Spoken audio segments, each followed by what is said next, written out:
हम लोग अक्सर सड़क किनारे कोई बाइक पे वो एक छतरी लगा के किसी कंपनी का सिम बेच रहा होता है। हुँ। हम लोग अक्सर जाके सिम ले लेते हैं उससे। क्या थ्रेट है वहाँ से ये सिक्योरिटी? यूजुअली होता है जो बेचारे गाँव के लोग हैं, अनएजुकेटेड है, वो जाते हैं, उनसे बोलते हैं कि अब सबको पता है कि आधार से सिम मिलती है, तो उनके फिंगरप्रिंट का एक्सेस लेते हैं। बोले अरे ये तो कनेक्शन फेल हो गया। 2-3 बार ऐसा कर लेते हैं और उनको 1 सिम दे देते हैं, पर उनको ये नहीं पता वो कनेक्शन फेल के नाम पे उनसे 2 सिम निकलवा ली उसने अच्छा। और फिर उन सिमों को साइबर फ्रॉडस्टर को बेच देते हैं। फिर उन वो जहाँ कहीं भी वो साइबर फ्रॉड हो रहा है तो किसके नाम से हो रहा है? जिसके नाम से सिम है। कल को अगर कोई बात होगी तो किसके साथ होगी? जिसके नाम से सिम थी। तो अब ये कैसे चेक करें कि आपके नाम से कितनी सिम एक्टिव है? गूगल पर जाकर सर्च करें टैफकोप। जैसे आप सर्च करेंगे संचार साथी की वेबसाइट खुलेगी, उसके ऊपर वो नंबर डालिए जो आपका आधार कार्ड से लिंक था।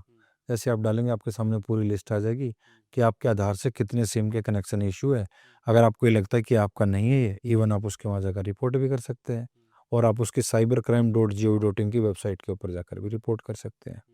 जी। इंडिया में साइबर क्राइम को लेकर जो हमारा सरकारी सिस्टम है हाँ। और कितनी वो जो सिक्योरिटी सेफ्टी है वो कितनी पुख्ता है आपके हिसाब से, और कितनी और ज़्यादा ज़रूरत है इसको और ज़्यादा सिक्योर करने के लिए? सर एक्चुअली क्या है कि गवर्नमेंट ने तो मेजर स्टेप्स उठा रखे हैं उसके लिए। मिनिस्ट्री ऑफ होम अफेयर्स के एक विंग है, Indian cyber crime coordination centre, जिसका एक प्लेटफॉर्म है साइबर दोस्त, जहाँ डेली ऐसी वीडियोस अपलोड की जाती है उनके वेबसाइट्स के ऊपर, उनके इंस्टाग्राम हैंडल के ऊपर, यूट्यूब के ऊपर लोगों को अवेयर किया जाता है। अब 80% लोगों को ये पता ही नहीं है अगर उनके साथ फाइनेंशियल फ्रॉड हो जाए तो क्या करें। हुँ, आपको करना क्या है, अगर आपका पैसा कोई लूट लेता है हुँ, ऑनलाइन फ्रॉड के माध्यम से तो तुरंत 1930 पर कॉल करें। अब लोग ये बोलते हैं कि 1930 पे कॉल करने से कुछ नहीं होता। अरे भाई आपके साथ फ्रॉड आज हुआ है, अब 5 दिन के बाद कॉल करोगे तो कैसे पैसा आपका? हुँ, क्योंकि तब तक फ्रॉडस्टर वेट थोड़ी ना करता है। ये जो वैसे जो टर्म एंड कंडीशन है उसके हिसाब से तो आपको 48 घंटे में कॉल करनी चाहिए, बट मैं ये कहता हूँ आपके साथ जब भी आपको पता चले कि हुँ, आपके साथ फ्रॉड हुआ है तो तुरंत कॉल करें 1930 पे। हुँ, उससे होगा क्या कि जो मिनिस्ट्री ऑफ होम अफेयर्स की विंग है, वहाँ बहुत सारे बैंकों के नोडल ऑफिसर्स बैठते हैं। वो क्या करते हैं कि जो पैसा आपका दूसरे अकाउंट में गया उनको होल्ड कर देते हैं और फिर उससे आपका पैसा आने में आसानी हो जाती है। हुँ।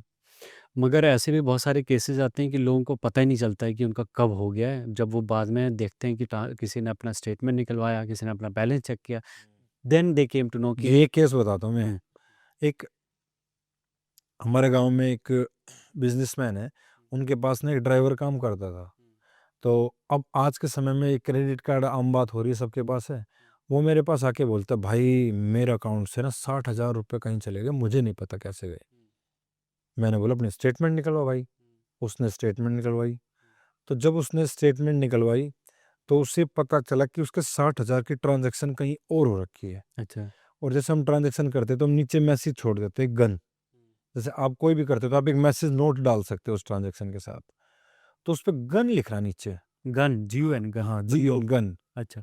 तो मैंने उसको बोला कि यार मोबाइल कौन-कौन यूज़ करता है घर में? हुँ, बोले मैं यूज़ कर लेता हूँ, बेटा यूज़ कर लेता है। मैं यार ऐसा कैसे हो सकता है कि ओटीपी भी आया और ओटीपी नहीं गया? हुँ, तो मैंने देखा उसके मोबाइल में एनीडेस्क ऐप डाउनलोड कर रखी थी किसी ने। अच्छा। फिर उसका कैसे पता चला किसने की है? उसका बेटा जो कि सिर्फ़ 10 साल का था, कहीं ऑनलाइन गेम खेलता था। ये पबजी वगैरह नहीं चलते हैं? हुँ, पबजी है, एक वो फ्री फायर है, तो वहाँ कोई रूम वगैरह क्रिएट होता है। वहाँ से उनकी चिट-चैट स्टार्ट हुई उस लड़के के साथ, उसने कोई लिंक शेयर किया, लिंक पे उसने क्लिक किया, ओह! वीवो का फ़ोन यूज़ कर रहा है, वोडाफ़ोन की सिम है, 80% बैटरी। अरे भैया आपको कैसे पता चला? यार ये तो सिंपल है, तू भी कर सकता है। मैं तेरे को एक लिंक और भेज रहा हूँ, उसमें सारी डिटेल डाल दे। भैया ये तो क्रेडिट कार्ड की डिटेल भी माँग रहा है। हाँ, हाँ, तेरे को वो गन मिल जाएगी जिससे तू हमेशा गेम जीतता रहेगा। अच्छा। भैया कितने पैसे कटेंगे इसके? ज़्यादा थोड़ी ना, 5-10 रुपए ही आती है वो तो। वो लिया और फिर उसके साथ-साथ एनीडेस्क ऐप डाउनलोड करके पूरे फ़ोन का एक्सेस ले लिया। उसके पास ओटीपी गया, तुरंत क्योंकि उसके पास फ़ोन का एक्सेस था, तुरंत मैसेज डिलीट कर दिया वहाँ से ओटीपी देख के ही और बैंक अकाउंट से 60,000 रुपए उड़ा दिए। उसके कटने तो और थे, बस उसकी लिमिट क्रेडिट कार्ड की 60,000 की 60,000 की।